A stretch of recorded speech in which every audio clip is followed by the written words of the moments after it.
સીતાફળ ખાવાના ઘણા બધા ફાયદા છે, પણ તેમાંથી બી કાઢવા બધાને ઝંઝટનું કામ લાગતું હોય છે ફ્રેન્ડ્સ. તો આજે હું તમારી સાથે એક એવી ટ્રીક શેર કરવાની છું કે તમે સીતાફળના બી 1 કિલો સીતાફળ હશે ને તો પણ 5 મિનિટમાં કાઢીને તૈયાર કરી લેશો. અને તેમાંથી ફ્રેન્ડ્સ આપણે ખૂબ જ સરસ ટેસ્ટી એવી એક વાનગી તૈયાર કરવાની છે, જે માર્કેટમાં હજારો રૂપિયો કિલોમાં મળે છે. તો અહીંયા સરસ મજાના આપણે 1 કિલો જેટલા પાકેલા સીતાફળ લીધા છે ફ્રેન્ડ્સ. તો હવે લઈ લેવાનું છે ચોપર. તેની અંદર આ રીતે બ્લેડ લગાવી દઈશું. પછી સીતાફળને સારી રીતે આપણે ધોઈને કોરા કરી લીધા છે. તેને આ રીતે ચમચીની મદદથી બધો જ પલ્પનો ભાગ છે તેને આપણે આ રીતે ચોપરની અંદર ઉમેરી દેવાનો છે. સીતાફળ ખાવાના ફ્રેન્ડ્સ અનેક ફાયદા છે. હાર્ટની તકલીફ હોય ને તેના માટે તો બેસ્ટ છે સીતાફળ. રોજે એક સીતાફળ ખાવાથી સ્કિન ગ્લો કરે છે અને વધતી ઉંમર પણ ઘટાડે છે. તો રોજે એક સીતાફળ જરૂરથી ખાવું જોઈએ ફ્રેન્ડ્સ. તો આ રીતે જેટલો પલ્પ સમાય એટલો આપણે ચોપરની અંદર ઉમેરી દેવાનો છે.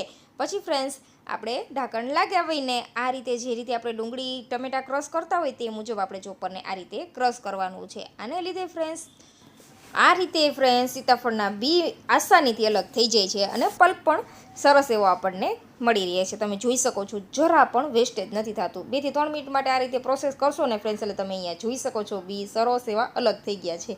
હવે કોઈ પણ ચમચીની મદદથી ફ્રેન્ડ્સ આ રીતે બી અલગ કરી દેવાના છે.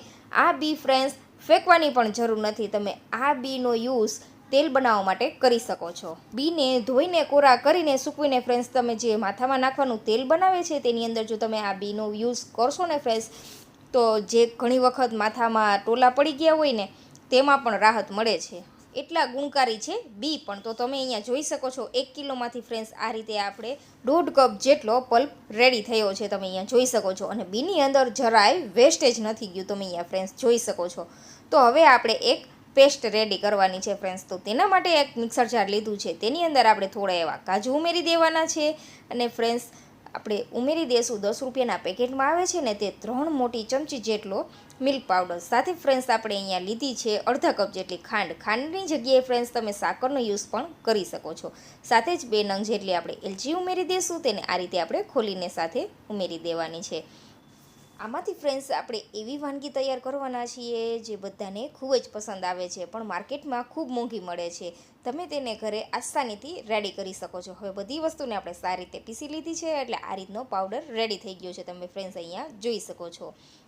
હવે આપણે લઈ લેવાનું છે દૂધ. દૂધ ફ્રેન્ડ્સ અહીંયા આપણે ઠંડુ જ લેવાનું છે, ગરમ નહીં. ફ્રીજનું દૂધ હોય તો પણ ચાલે. તો સરસ મજાનું એકદમ ફાઇન પાવડર રેડી છે ફ્રેન્ડ્સ. હવે આપણે તેની અંદર ઉમેરી દઈશું દૂધ. દૂધ અહીંયા વધુ નથી ઉમેરવાનું, બસ આપણે ફક્ત આ સરસ મજાની સ્મૂધ એક પેસ્ટ બને એટલું જ આપણે અહીંયા દૂધ ઉમેરવાનું છે. તો આ રીતની ફ્રેન્ડ્સ આપણી સરસ મજાની પેસ્ટ બનીને રેડી છે. તો ચાલો હવે આપણે આગળની પ્રોસેસ જોશું. અહીંયા કોક મોટા ગાંઠા છે તે છે કાજુ. બાકી સરસ મજાની સ્મૂધ એવી પેસ્ટ રેડી છે. તો હવે આપણે ગેસ ઉપર એક પેન રાખી દઈશું જાડા તળિયાવાળું. તેની અંદર ફ્રેન્ડ્સ આપણે 1 થી 2 ચમચી જેટલું પાણી ઉમેરી દેવાનું છે. પાણી ઉમેરવાથી દૂધ છે તે તળિયે ચીપકે નહીં એટલા માટે. તો હવે તેની અંદર આપણે ઉમેરી દઈશું 1 લીટર જેટલું ફૂલ ફેટ દૂધ. દૂધ ફ્રેન્ડ્સ આપણે ફૂલ ફેટ જ લેવાનું છે. તો આ રીતે ફ્રેન્ડ્સ આપણે દૂધ ઉમેરી દઈશું અને પછી ગેસની ફ્લેમ ઓન કરીને આપણે દૂધને સારી રીતે એક ઉભરો આવે ત્યાં સુધી થવા દેવાનું છે. આજની આ રેસીપી ફ્રેન્ડ્સ તમને થોડી પણ યુઝફુલ લાગે તો પ્લીઝ ફ્રેન્ડ ચેનલને સબસ્ક્રાઈબ કરજો અને વિડીયો તમારા ફ્રેન્ડ્સ અને ફેમિલી મેમ્બરમાં શેર કરવાનું તો ભૂલતા જ નહીં.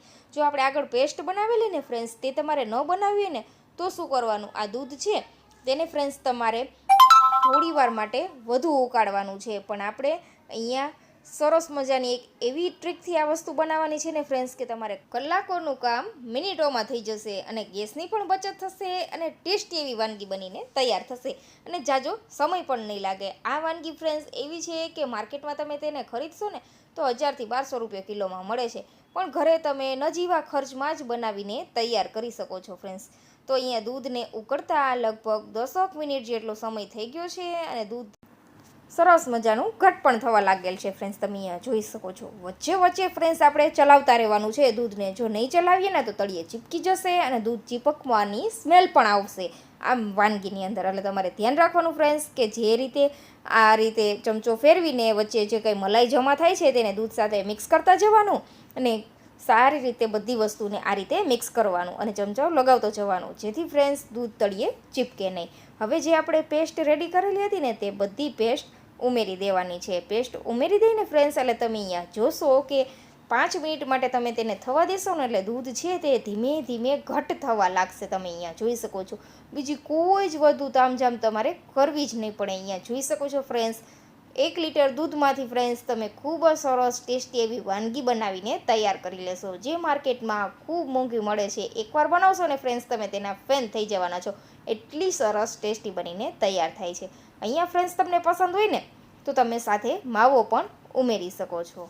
આ રીતે ફ્રેન્ડ્સ આપણે થવા દેશું 5 મિનિટ માટે. તમે અહીંયા જોઈ શકો છો 5 મિનિટની અંદર જ સરસ મજાનું ઘટ થઈ ગયું છે.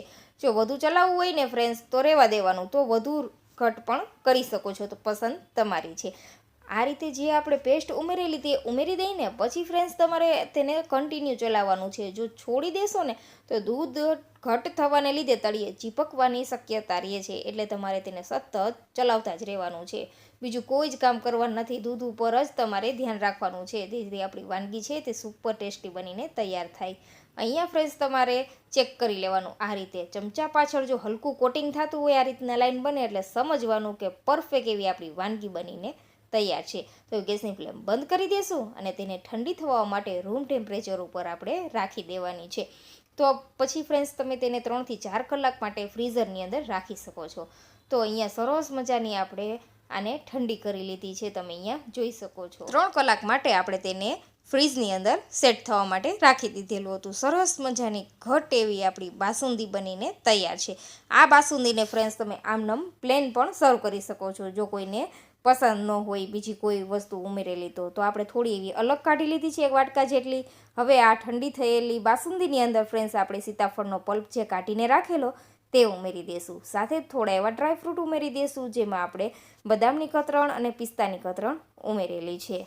અહીંયા ફ્રેન્ડ્સ સીતાફળનો નેચરલી ફ્લેવર આવે ને એના માટે આપણે બીજા કોઈ પણ ફ્લેવર ઉમેરેલા નથી. જો અહીંયા પસંદ હોય ને તો તમે કેસર ઉમેરી શકો છો, માવો ઉમેરી શકો છો, અથવા ફ્રેન્ડ્સ આપણે એલચી ઉમેરી તે તમે સ્કીપ પણ કરી શકો છો. આપણે સીતાફળનો ટેસ્ટ જળવાઈ રહીએ એટલા માટે ફ્રેન્ડ્સ આપણે બીજા કોઈ પણ ફ્લેવર ઉમેરેલા નથી. હવે પલ્પને સારી રીતે મિક્સ કરી દેવાનું છે. બાસુંદી સારી રીતે ઠંડી થઈ જાય પછી જ ફ્રેન્ડ્સ તમારે સીતાફળનો પલ્પને ઉમેરવાનો છે. પહેલાં બાસુંદી બનાવી લેવાની, પછી ફ્રેન્ડ્સ તમારે પલ્પને અલગ કરવાનો છે. જો અગાઉથી તમે પલ્પ કાઢી લેશો ને ફ્રેન્ડ્સ તો તે કાળો થઈ જશે. તમારે તેને ફ્રીઝરની અંદર જ સ્ટોર કરવાનો છે. તો આપણી સીતાફળ બાસુંદી બનીને તૈયાર છે. ખૂબ સરસ એવી લચ્છેદાર આપણી બાસુંદી બનીને તૈયાર થાય છે. ફ્રેન્ડ્સ જરૂરથી ટ્રાય કરજો, ખૂબ જ સરસ એવી ટેસ્ટી બને છે. રેસીપી પસંદ આવી હોય